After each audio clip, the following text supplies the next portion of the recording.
Hello friends, आज की video में मैं आपको बताने वाला हूँ कि हमें कैसे पता चलेगा कि ट्रेंड वीक है ये या यहाँ से रिवर्स होने वाला है, या मैं कैसे आइडेंटिफाई करता हूँ कि मुझे अपनी पोजीशन काट देनी चाहिए कि यहाँ से एक बड़ी रेड कैंडल है या ग्रीन कैंडल मतलब रिवर्स कैंडल आने वाली है। तो आज इस वीडियो में मैं आपको सारा बताने वाला हूँ, आपके सारे डाउट क्लियर हो जाएंगे। तो प्लीज़ वीडियो को लाइक कर दीजिए और चैनल को सब्सक्राइब कर दीजिए, क्योंकि जो चार्ट से रिलेटेड, चार्ट रीडिंग से रिलेटेड जो भी मुझे पॉइंट मार्केट में दिखते हैं मैं आपके लिए वीडियो बनाता रहता हूं, ताकि आपकी लर्निंग ज़्यादा स्ट्रॉन्ग हो जाए और आप बेटर ट्रेडर बन सकें। चलिए टॉपिक पे आते हैं और मैं बताता हूँ कैसे पता चलता है कि ट्रेंड ये रिवर्स हो जाएगा। समझते हैं ये कोई लेवल है, ठीक है, ये कोई रेजिस्टेंस लेवल है और यहाँ से मार्केट आया और जैसे भी इसे ब्रेक करके यहाँ से जा रहा है, ठीक है। तो यहाँ पे मैं कैंडल, हम ब्रेक कैसे समझते हैं, मैंने आपको काफ़ी प्रीवियस वीडियो में बताया कि हमें ब्रेक का कैसे पता चलेगा ये ब्रेक हो गया है, ब्रेक नहीं हुआ है। तो मैं हमेशा एक स्ट्रॉन्ग कैंडल देखता हूँ। आपको स्ट्रॉन्ग कैंडल समझना है कौन सी स्ट्रॉन्ग कैंडल होती है, तो कैंडल स्टिक पैटर्न मेरी एक वीडियो है उसमें देख लीजिएगा, आपको पता चल जाएगा कि कैसे हमें पता चलेगा कि ये कैंडल स्ट्रॉन्ग है या वीक है, ठीक है। ये यहाँ से ब्रेक हुई, अब यहाँ समझते हैं ये ट्रेंड ऊपर की साइड जा रहा है, यानी कि लॉन्ग की ट्रेड चल रही है, ठीक है। ये कैंडल ऐसे बननी, और जब ये अभी तक तो स्ट्रॉन्ग कैंडल है, देखिए स्ट्रॉन्ग कैंडल में आपको बता देता हूँ एक बार फिर। यहाँ पे स्ट्रॉन्ग कैंडल क्या होती है, जिसकी स्टार्टिंग बहुत अच्छी होती है, उसमें विक नहीं होनी चाहिए, ठीक है। तो ये समझ लीजिए स्ट्रॉन्ग कैंडल है, ज़्यादा बड़ी विक होगी तो वो स्ट्रॉन्ग नहीं है, ठीक है। तो यहाँ पे क्या करता है, फिर पहले सेलर आने लगते हैं, सेलर आते हैं, फिर ये ऊपर जाके कहीं ऐसे क्लोज देगा, ठीक है। फिर एक दिन फिर नीचे जाएगा, यहाँ पहले सेलर आएंगे और फिर ऐसे करके कहीं डोजी बनेगी, ठीक है। जब ऐसे विक छोड़ने लग जाए, मतलब पहले सेलर आ रहे हैं फिर मार्केट जाके ऊपर क्लोज कर रहा है, तो यानी पोजीशन लोग शॉर्ट करना शुरू कर दिया है, यानी प्लेयर्स ने, जो बड़े प्लेयर्स हैं उन्होंने यहाँ पे, बिग प्लेयर्स ने यहाँ पे शॉर्ट करना शुरू कर दिया है। तो हमें अलर्ट हो जाना चाहिए, यहाँ पे हमें पता चल जाना चाहिए कि मार्केट अब रिवर्स होने वाली है, ठीक है, क्योंकि स्ट्रॉन्ग मूवमेंट ही है। स्ट्रॉन्ग मूवमेंट कैसे होंगे, जो कैंडल स्टार्ट होते जा रही है या बहुत छोटी विक है और फिर एक बड़ी ग्रीन कैंडल बन रही है, वो सारी स्ट्रॉन्ग कैंडल है। पर जब बड़ी बड़ी विक बनने लग जाए ना कैंडल में, ये डेली पे देख सकते हैं या फिर जिस पे भी आप ट्रेंड देख रहे हैं, डेली हो या आपका मंथली हो या वीकली हो, जब मुझे ऐसी कैंडल दिखने लग जाएंगी ना ट्रेंड में, जो विक बना के जा रही हैं, बड़ी बड़ी विक बना रही हैं, डोजी बन रही है, बहुत बड़ी बड़ी विक बना के ऊपर क्लोज कर रहा है, तो मैं समझ जाता हूँ कि कैंडल की जो उसकी कैंडल की स्ट्रेंथ है वो खत्म हो चुकी है, यानी कि जो मूव है, जो मूव आ रहा है उसकी स्ट्रेंथ नहीं है उस मूव में, ठीक है।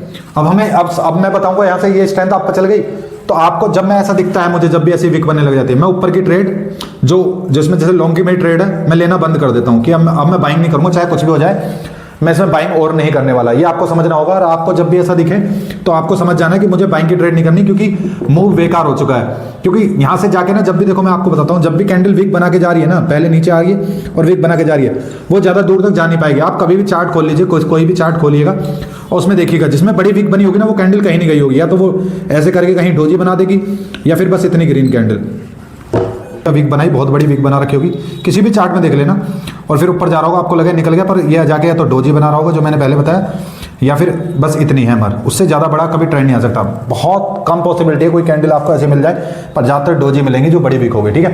तो आपको ये क्लियर हो गया। तो जब मुझे ऐसा दिख जाता है तो मैं ऊपर की क्या करना, बाइंग को करना, जैसे इस ट्रेंड में बाइंग, सेलिंग में, जो सेलिंग में ऐसा हो रहा होगा तो मैं सेलिंग, यानी मैं बाइंग बंद कर दूंगा, मैं आगे बाइंग नहीं करने वाला, ये आपको बता रहा हूँ। फिर मैं क्या, अब मैं बताता हूँ मैं कैसे प्लान करूंगा। अब मैं बाइंग नहीं करने वाला, यानी मैं प्रॉफिट बुक कर चुका हूँ, ठीक है, या फिर फास्ट फेल करूंगा, ठीक है। अब आपको मैं इसमें बताने वाला हूँ इंपॉर्टेंट पॉइंट कि मुझे कैसे पता चलेगा अब रिवर्स होने वाला है, यानी मैं ऐसे में फिर मैं कैसे पता लगाता हूँ कि अब मैं रिवर्स की ट्रेड लेने वाला हूँ, क्योंकि जब ऊपर नहीं जाएगा तो नीचे आएगा और नीचे का मूवमेंट हमें मिलना है। तो अब दूसरा पॉइंट इसमें मैं बताने वाला हूँ कि कैसे रिवर्स हो जाएगा, कैसे मैं पता लगाता हूँ।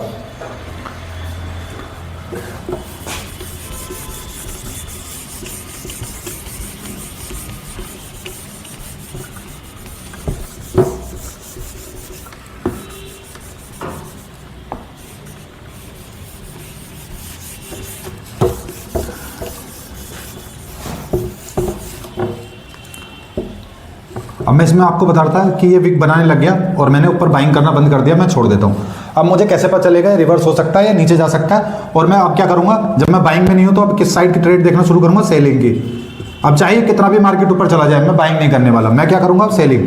तो सेलिंग का कैसे पता लगता है मैं बताता हूँ। इस पर मैंने पहले वीडियो बनाई हुई है, पर मैं इसमें आपको ये पॉइंट, वो वाला पॉइंट इसमें कैसे यूज़ करता हूँ मैं आपको बता रहा हूँ। जैसे माना ये समझो, आप समझो ये ग्रीन कैंडल बन रही है यहाँ पे, ठीक है, क्योंकि ऊपर जा रहा है तो ग्रीन कैंडल हर बार ग्रीन बन जाती है, पर रेड नहीं बन रही, क्योंकि जब तक रेड नहीं आएगी ना तो ये मार्केट स्ट्रांग नहीं है। मैं समझ गया ग्रीन कैंडल बन रही है पर वीक बन रही है, मार्केट नीचे जाने की कोशिश कर रहा है पर जा नहीं पा रहा, ऊपर जाके क्लोज होता है, समझते हैं। एंड में जाके पता क्या होना, तो मैं आपको ये देखना पड़ेगा कि जैसे ये डेली पे है, तो जब कैंडल एक ही रेंज में क्लोज होने लग जाए, पर ग्रीन बन रही है पर रेंज एक ही है ना, 2-3 कैंडल, फिर मार्केट कोशिश तो कर रहा है इस लेवल को ब्रेक करने की, जो भी लेवल है, कोई लेवल होगा जहाँ पे ये होल्ड करने लग जाएंगी। जब सारी होल्ड करने लग गई ना, और वीक बन रही है सब में, ठीक है, समझो आप, वीक बन रही है सब में और होल्ड कर रही है, ब्रेक नहीं कर पा रही और सारी ग्रीन कैंडल है, तो मैं श्योर हो जाता हूं कि अगला मूव मुझे नीचे का मिलने वाला है, तो मैं नीचे के लिए प्लान करने वाला हूं। समझिए कहां तक का पहले टारगेट, जितने वीक हैं इन्हें रिटेस्ट करने जरूर जाएगा मार्केट, तो मुझे एक ट्रेड मिलने वाला है। मैं जो रेंज है यहाँ पे, जैसे ये ऊपर कोशिश कर रहा है निकालने की, तो यहाँ जाके क्लोज कर रहा होगा,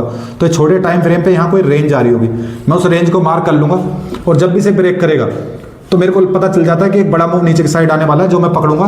तो ये इतना बड़ा मूव मेरे हाथ में पहला तो ये रहेगा, क्योंकि इन सब के नीचे क्लोज होने वाला है। क्यों क्लोज होने वाला है? क्योंकि सेलर अब तक नीचे क्लोज नहीं कर पाए। आपको मैं यहाँ अलग से बता देता हूँ, ऐसी कैंडल बन रही है, ठीक है, और ये ग्रीन है, ये भी ग्रीन है, और यहाँ कोई है, तो समझिए ये बार बार नीचे जा तो रहा है पर ऊपर आ क्लोज होता था। ऐसा हो ही नहीं सकता कि हमेशा ऐसी कैंडल बनते रहें। क्या हर बार सेलर के ऐसा ही लगते रहें? एक बार भी नीचे आएगा और इन सब के नीचे कहीं ना कहीं क्लोज मिलेगा मुझे, और ये बड़ी रेड कैंडल मुझे मिल जाएगी, ठीक है। तो मैं ऐसे ये मूव पकड़ लेता हूँ, तो आपको पता चल गया रिवर्स का कैसे मैं प्लान कर लेता हूँ, कैसे मैं पकड़ लेता हूँ कि यहाँ से रिवर्स का मूव भी पकड़ लेता हूँ मैं इसमें। अच्छा, क्या यहाँ तक तो मेरा पहला टारगेट तो हमेशा यहाँ तक तो होगा ही टारगेट, ठीक है, ठीक है। फिर उसके बाद आप ट्रेल कर लो छोटा छोटा, ज़्यादा बड़ा रिस्क नहीं लेना, बस छोटा रिस्क लेके ट्रेल करो, जो नहीं चला गया ठीक है, और जो यहाँ से एसएल काटा तो कोई दिक्कत नहीं, आपको एक बहुत अच्छा मूव मिल गया होगा। तो ठीक है फ्रेंड्स, आप समझ गए कि कैसे आपको पता चलेगा कि ट्रेंड, ये जो ट्रेंड है मार्केट का, ये अब मतलब इतनी स्ट्रेंथ नहीं रही है, रिवर्स हो सकता है। तो इसको आप किसी भी चार्ट में अप्लाई करके, इंडेक्स में या स्टॉक्स में, या आप जो भी क्रिप्टो या फिर जो भी आप फॉरेक्स ट्रेडिंग करते हैं, सब में इसे यूज करके चार्ट को आप पता लगा सकते हैं कि ट्रेंड अब स्ट्रांग है या नहीं है, या कब हमें निकल जाना है, या अब हमें इसमें ऊपर का बंद करके नीचे का प्लान करना है। ठीक है फ्रेंड, थैंक यू फ्रेंड्स।